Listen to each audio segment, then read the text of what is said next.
marketing, templating, illustrated templating. I think that's a unique one, so definitely check that out. And I also wanted to remind you guys, if this is your first JWC, our sponsors tend to be very generous and take care of the evening beverages. So don't forget that tonight, Rockin', that's right.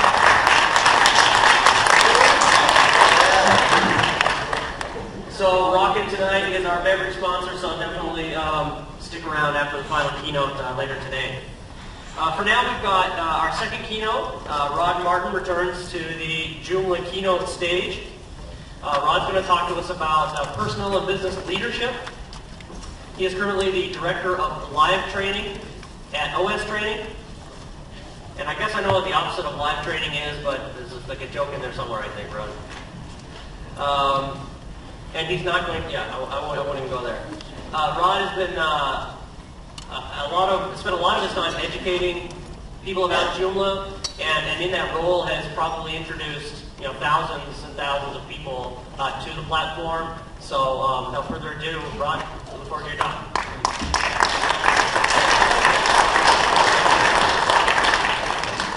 Well, I was born in this country, and I grew up in this city.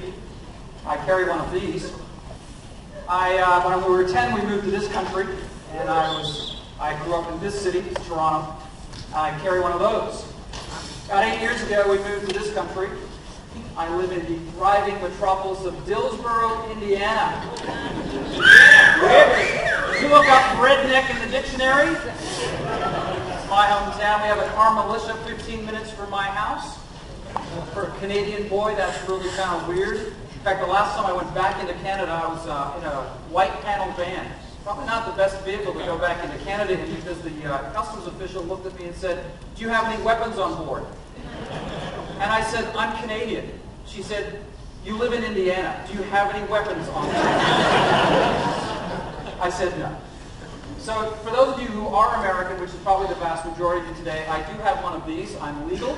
But because of all of this, I'm also quite confused. I do speak Australian, Canadian, and a little bit of American. I don't speak French very well in petit peu. I failed French in grade 11. And I don't speak UK, European, or pretty much any other country. So if I say something today that's confusing to you because of the language barrier, come talk to me later and I'll confuse you some more. And that'll be great. Just to give you a little bit of my background, I've worked for large and small for-profits. I've worked for IBM for a year. I've worked for a bunch of other for-profits. Most of my work has been in the nonprofit sector, however, in a couple of smaller nonprofits and then quite a large nonprofit a number of years ago. I'm a teacher. I've been an adjunct professor pretty much ever since I graduated with my master's degree and teach a variety of topics. This January I'm going up to Canada to teach technology and education. And we're going to, 10 years ago when I started teaching this course, I took about $20,000 worth of equipment on. This year I'm taking my iPad. Education has changed a little bit. I'm a trainer and I'm a business owner. I own Navigate Tomorrow. It's a design company. And until I joined OS Training as a part owner to do training full-time, that was my gig. Now I'm a full-time trainer and part owner with OS Training. And as you can see, I've built a lot of sites and introduced, and it's really been a privilege to introduce a lot of people to Joomla through the online courses that we've done, as well as the live training that we've done. So that's kind of where we're at. With OS Training, this is the last thing you'll hear about OS Training. Not a commercial, I promise. I've done probably just over 300 of the online lessons there as well. So a teacher, trainer, and business owner, and hopefully that gives me a little bit of a perspective to share some of these things with you today. I won't say that I know everything because I certainly don't. I'm on the journey just like you. Quick show of hands, how many of you do own a Joomla business or are involved in a Joomla business? That's what I figured.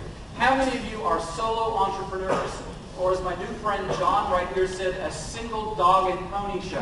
One man dog and pony show. I asked him which was the dog side and which was the pony side, but with that ponytail I figured I knew. Again, so how many single shops, single member shops? Okay, that's a fair number of you. The rest are, I'm assuming, then small businesses. So today then that's what we're going to look at, but let's get started. Joomla, the world's best CMS. These are the business tips for the Joomla community. Its ongoing mission to bring amazing websites to buildings, to succeed where most have failed, to boldly go where no CMS has gone before. All right, 10 leadership tips, 10 lessons from Star Trek today. That's the goal. As you can see, I've got one of the new Star Trek implemented LPAR devices up here, thanks to this man. Really appreciate all he did as he watched Star Trek in his younger days and decided to create the device that we all know. Well, yeah.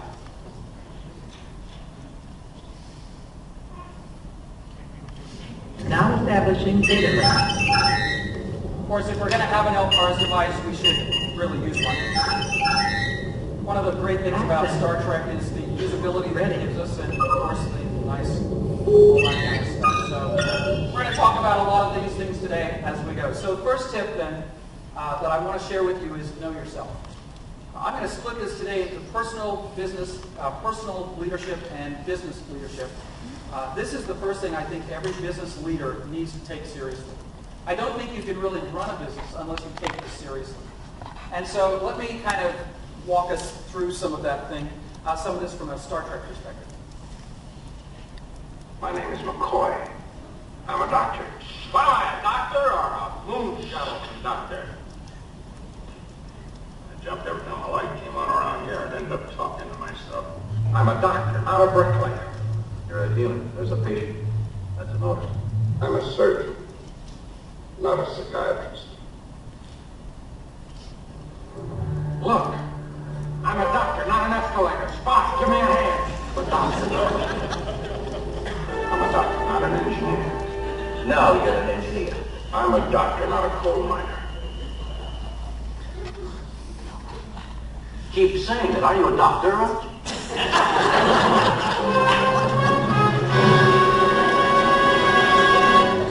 Well, hopefully Dr. McCoy knows that he's a doctor. So let's talk about knowing yourself just a little bit, because I think it's pretty much the most important thing if you're going to run a Joomla business. Because if you don't know who you are, your skill set and all of those things, it's going to be really hard for you, and me, frankly, to succeed. So the first thing I want to say is this. My last corporate gig, my boss came to me one day, and I was in charge of the web team, the radio team, and the television team, the DVD team. And I had created a graphic for in an emergency because our graphic designer was out. And he looked at me after he looked at the graphic and he said, Rod, you have to understand I like you, but you're more autistic than you are artistic. Never do that again. So let me ask you, what are you passionate about? That's the first thing you've got to ask yourself. What are you really passionate about? Because I'll tell you, running your own Joomla business or running a small Joomla business or any business at all, we probably got into it because we love to do web design and we found this thing called Joomla and we got really excited and suddenly we found that we could make great websites for people at a relatively good cost. But the problem is now you own a business. Does anybody like tax time? Does anybody really like invoicing? You like the results of invoicing. Yes. Do you like to invoice, right? Do you really like selling? I suck at selling. I'm not a good salesman. I'm a good trainer, I hope, but I'm a terrible salesman. First question you've got to ask yourself is, what are you passionate about? The next question is, what are you good at? Because if you're passionate about it, but you're terrible at it, it's probably not a good idea. Exactly. Right? I love art. I thought I was a good drawer when I was in grade 7. Draw. That's what we called it back then. Artist. I was an artist in grade 7. A few years ago, I'm autistic instead of artistic. What do I know? The third one is, where is the market? Where's the market demand? And so let's take these three together, and you get this. Your passion, your competence, and the market demand. As a leader, as a Joomla business owner, you've got to find the sweet spot. So, do I do artwork anymore? Well, duh. Not if I want to keep in business. No. My wife looked at me me and said, honey, what's wrong? I said, I'm autistic, honey. She said, I know. You may be passionate about it, you may have a competence at it, but if there's no market demand for it, are you going to have a business? No.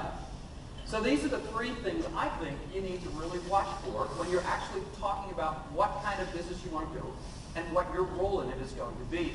Every great leader knows that they can't do it all. And so there's lots of resources in this area. Personality tests are a place to start. StrengthsFinder 2.0 is pretty good.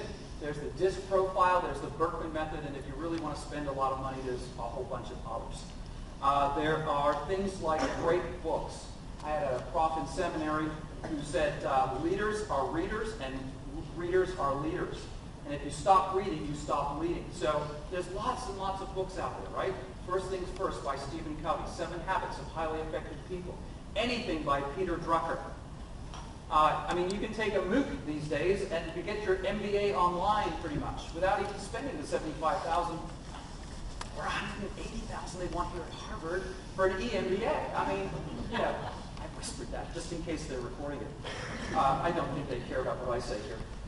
There's some other great books about personal leadership development, like The Enchantment by Guy Kawasaki. If you've not read that, I'd highly recommend it, because most of you need to be more enchanting. You're geeks, right? You need to be enchanting. That was a joke. You can laugh now. All right, thanks so much. All right, number 2. Leadership requires humility. I think great leaders are humble. Now, there are exceptions to that, and we all probably think of Steve Jobs, who was anything but humble. But he's the exception. I think great leadership requires humility. Do you have any idea what a pain in the ass you were? I think so, sir. So tell me what you did wrong. What's the lesson to be learned here? Never trust a Vulcan. Now, see, you can't even answer the question. You lied. On an official report, you lied. You think the rules don't apply to you because you disagree with them. That's why you talked me into signing up in the first place. That's why you gave me your shit. I gave you my shit because I saw greatness in you. And now I see you haven't got an ounce of humility. What's that supposed to do? That Spock, you're missing them. I don't think I am, sir. What would you have done? I wouldn't have risked my first officer's life in the first place. You were supposed to survey a planet, not alter its destiny. You violated a dozen Starfleet regulations and almost got everyone under your command killed. Except I didn't. You know how many crew members I've lost since That's your problem. You think you're infallible. You think you can't make a mistake. It's a pattern with you. The rules are for other people. So we should. And what's worse is you're using blind luck to justify your playing God. That's, of course, from the latest movie, right after Kirk saved an entire planet by breaking the Prime Directive. He's getting reamed out by his admiral, and we'll see the rest of that clip in just a minute. Humility is one of those things that we struggle to really get a good understanding on. C.S. Lewis says that humility is not thinking less of yourself, but thinking of yourself less. And I really think that's a great requirement for leadership. It's strength under control. Humility is not weakness. It's not mamsy-pamsy, I'm going to, acquiesce to everything because I'm a humble guy. No, that's not it at all. We've seen enough. We've had enough of arrogant leaders and business owners, and so have our clients. I can't tell you how often I stand in a training room in front of 10, 15 people, and I say, why are you here today? And they'll say, well, we had a developer, and we don't get along with them anymore because of X, Y, or Z. Sorry, Canadian Z. So we're here to learn how to do it ourselves and keep our site up to date. And I said, so well, help me understand what happened between you and the company that you were working with. And the stories vary, but invariably it comes down to one of 3 or 4 things: incompetence or arrogance. Guys, I use that term generically. Folks, we can't be arrogant. Not one of you knows it all, including me. And humility is a wonderful, wonderful trait. In our world, there's lots of uncertainty, and so we often learn by doing, and the path unfolds before us. And so humility is an attribute we really need. And I really do think that people are very, very motivated by leaders who they view as humble. I think it's an inspiring attribute if you want to work for someone like that, and more importantly, you model that for people that work for you.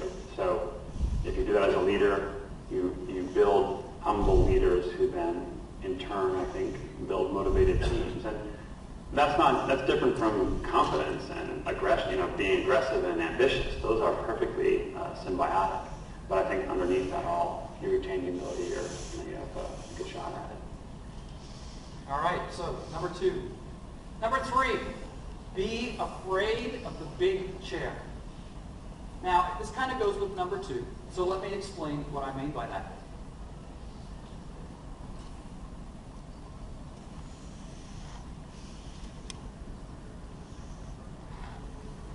Given the circumstances, this has been brought to Admiral Marcus's attention. He convened a special tribunal to which I was not invited. You understand what Starfleet regulations mandate be done at this point. They've taken the Enterprise away from you. They're sending you back to the Academy.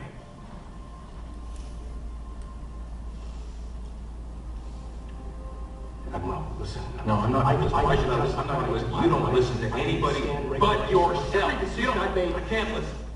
You don't comply with the rules. You don't take responsibility for anything, and you don't respect the chair. You know why? Because you're not ready for it. In Kirk's evolution as a leader, he gets to this point where he fights with the Admiral, and the Admiral says, "You just don't respect the chair." There's an interesting study that was reported in the November issue of Harvard Business Review that says the bigger the chair, the more likely you are to cheat. It's a really interesting concept. Those of us who have big spaces in which to work and live, whether the space is a chair or any other environment, are far more likely, in fact, almost twice as likely to cheat than those of us who have a constricted or smaller environment in which to work. So the bigger the chair, the more likely you are to cheat. Leaders, owners, I'm just going to ask a simple question. I don't want you to raise your hand because that could be embarrassing. When was the last time, or have you ever cheated a client? By fudging on a time report, a project, you've done shoddy code, and haven't reported it? The bigger the chair, the higher you